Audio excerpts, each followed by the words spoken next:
Desa Segarau, Kecamatan Tebas, Kabupaten Sambas. Ia adalah Wardi, 36, pria yang berhasil mendapatkan ikan tirus hasil memancing di sungai.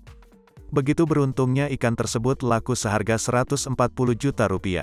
Untuk diketahui, ikan tirusan atau tirus, atau ada pula yang menyebutnya ikan pirusan atau ikan gulama, harga organ berupa gelembung udara yang ada di dalam tubuhnya bisa mencapai Rp200 juta per kilogram. Organ dalam itu disebut juga sebagai gelembung renang, atau dalam bahasa Inggris disebut sebagai swim bladder atau gas bladder atau fish maw atau air bladder. Walau bisa hidup juga di perairan laut yang agak dingin, namun ikan tirusan biasanya lebih banyak dijumpai pada air laut di sepanjang wilayah tropis, dan mereka telah menyebar di Samudra Atlantik dan juga Samudra Pasifik.